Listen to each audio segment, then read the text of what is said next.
Thank you, and I also appreciate the opportunity of being here, and I appreciate the opportunity to join Mayor Summers in this forum here at the Northeast Ohio Media Group. I have been serving Lakewood in the past as a member of City Council, and for the last 13 years in the Ohio Legislature as a state representative and state senator. And I've been advocating all those years for Lakewood and the residents. I've had and developed a reputation of being informed, hardworking, and conscientious. I'm running for mayor of Lakewood for multiple reasons. First and foremost is because I care about Lakewood and I care about the residents of Lakewood. I'm running to promote open government and transparency in government. The mayor's action in developing a plan to close Lakewood Hospital, in my belief, is a violation of fiduciary duty and public trust. That plan was developed over a couple of years with backroom deals and backroom meetings without involving the public. It is a symptom, it is an example of how he has been running government in Lakewood, failing to involve citizens, doing private deals, lacking fairness within the operation of government. When the mayor talked about what he thought the core services were of city government, he failed to mention about the core services for citizens, for people. He fails to talk about people. I believe strongly that government not only is to provide the brick and mortar and picking up the garbage, but government also has a role to lift up its people, to ensure that those living in poverty are lifted up and have a better future, to ensure that their living conditions are improved. And we have failed to do that in the last several years in Lakewood. We, in 2013, were noted as the suburb with the highest number, 51, of heroin deaths and overdoses. The current administration has done nothing to seriously address that issue. And I believe that we need to focus more human services on senior services. Since I was on council, there's been a significant cut in senior services and youth services in the community. We have the ability to do that.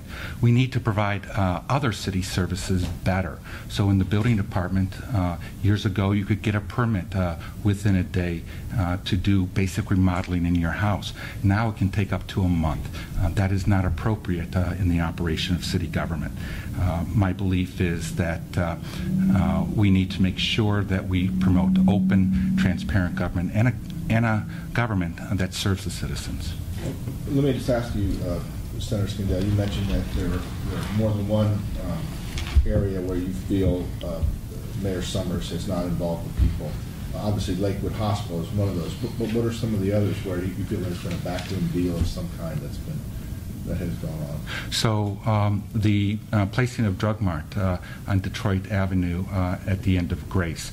If you talk to the Grace Avenue residents, they are extremely upset how they were closed out of the discussions for that placement of the Drug Mart there.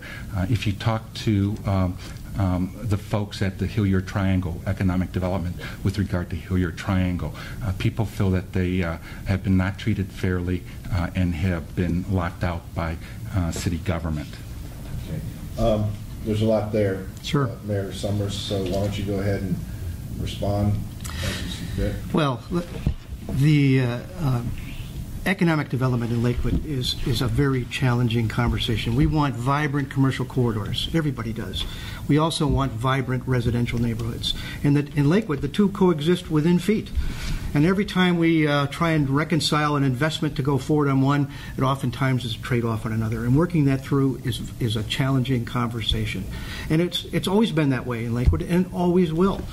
In the case of recent economic development, where we had over $60 million of private investment, all bringing in amenities that are being consumed by our residents on a daily basis, oftentimes they were taking an abandoned piece of real estate, such as an old automobile dealership, and turning it into something that, like Discount Drug, is used every day by the neighborhoods. Folks get used to an abandoned neighborhood, quiet, abandoned car dealership, and all of a sudden there's activity. And Is that the drug mart that he was referencing? that's the drug mart. So we have to work those things through. And in the case of the Grace Avenue residents, that we met with them 15 times. And one thing I will say is they were concerned, and we respectfully worked through a lot of challenges. And there were a lot of changes as a result of those conversations. Changes in design, changes in lighting, changes in location of exits for cars, all designed to accommodate a residential neighborhood. And that's the way we have to do it in Lakewood. It's a give and take. You start off with one set of proposals, and you work it through and make changes all the way through. And by the way, those changes are overseen by very dedicated, hardworking citizens who man our Architectural Board of Review and our Planning Commission. And these are citizens who live in our neighborhoods. And they are the arbiters, really, of these decisions, and they work hard at it. And we ask a lot out of them. And they stand up to that challenge. So when you say citizens are involved, this is almost entirely citizen-run. And it was built that way.